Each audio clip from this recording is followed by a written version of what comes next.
Turkey's heartland, the high plateau of central Anatolia, has been inhabited for at least 8 millennia. Among its most famous regions is Cappadocia, mentioned in the Bible and known today for its eerie volcanic landscape and delicious local wines.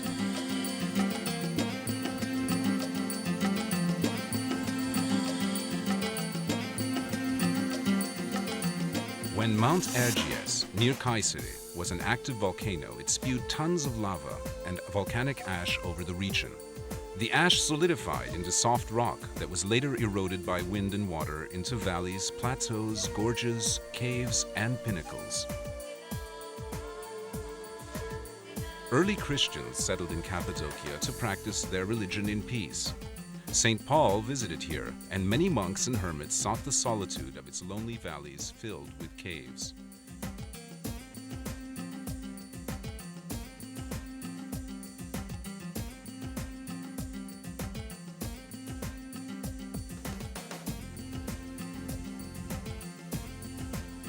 Today, Cappadocia is Turkey's most visually striking region.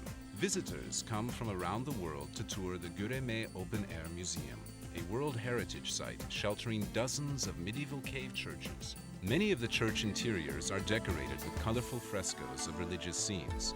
Perhaps the finest are the dark church, called Karanlık Kilise in Turkish, and the church of the Buckle, or Tokalı Kilise.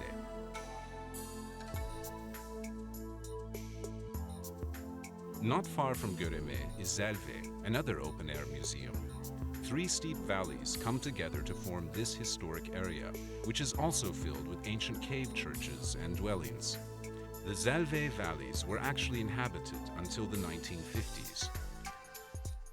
By that time, erosion had threatened the structural integrity of many caves, and there was a risk of collapse, so the inhabitants were resettled nearby.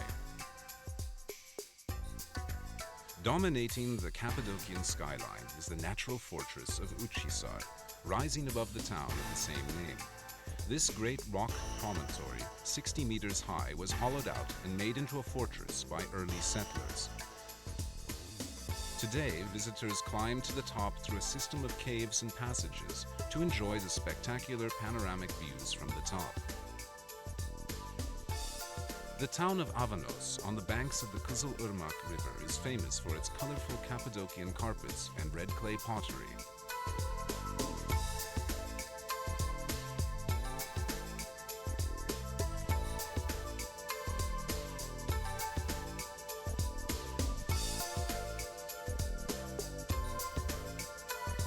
Among the strangest sights in this unusual region are the underground cities, vast labyrinths of tunnels, caves, and passages reaching 7 and 8 stories into the earth.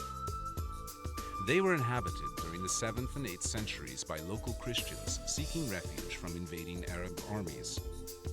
36 underground cities, large and small, have been discovered in Cappadocia. Each underground refuge has kitchens, wine and olive presses, dining halls, stables, sleeping rooms, storage areas, deep wells, ventilation shafts, and even churches.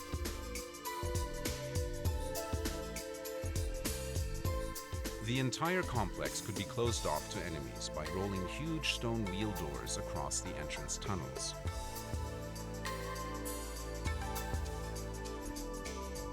Konya, to the west of Cappadocia, was an important city in Roman times.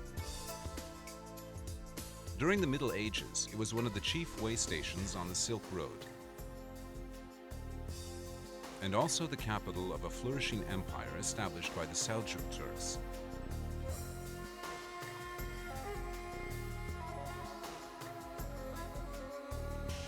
At the height of the Seljuk power of the 13th century, Konya was home to Mevlana Celaleddin Rumi, one of the world's greatest mystic poets and philosophers.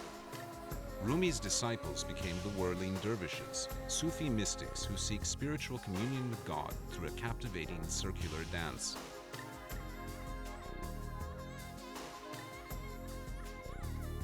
A common sight in Cappadocia are the caravanserais, great fortified structures built to encourage commerce along the Silk Road. Wealthy Seljuk Turkish benefactors, both men and women, provided funds to build them. They also provided daily food for caravaneers, fodder for the animals, mosques for worship, baths, and medical and veterinary care. Caravanserais were built about 20 kilometers apart, a day's travel by camel caravan. Over 100 of these fine buildings can still be seen in Turkey, many of them in Cappadocia.